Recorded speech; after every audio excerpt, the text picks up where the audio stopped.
ನಮ್ಮ all India leader ಆಗಿರುವಂತಹ ಪಕ್ಕದ ಕೇರಳದ ಸೀಮಾ ಅವರು ರಾಜ್ಯಸಭಾ ಸದಸ್ಯೆಯಾಗಿದ್ದರು. ಸ್ವತಃ ಅವರೇ ಮಂಗಳೂರಿಗೆ ನಮ್ಮ ಹೋರಾಟಕ್ಕೆ ಬಂದಿದ್ದರು ಮತ್ತು ರಾಜ್ಯಸಭೆಯಲ್ಲಿ ಇದನ್ನು ಪ್ರಸ್ತಾಪವನ್ನು ಎತ್ತಿದ್ದಾರೆ ಕೂಡ.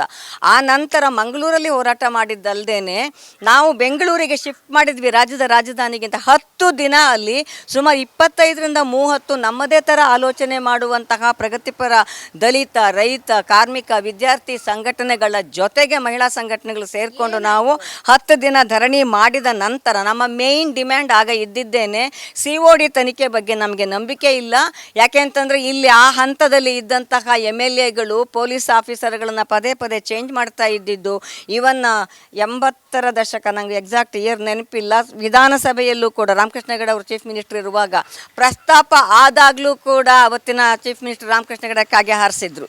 ಆಯಿತಾ. ಸೊ ಆ ಹಿನ್ನೆಲೆಯಲ್ಲಿ ನಮಗೆ ರಾಜ್ಯದ ಪೊಲೀಸ್ ತನಿಖೆಯಲ್ಲಿ ನಂಬಿಕೆ ಇಲ್ಲ, CBIಗೆ ವಹಿಸಬೇಕು ಅಂತ ಡಿಮ್ಯಾಂಡ್ ಮಾಡಿದ್ವಿ.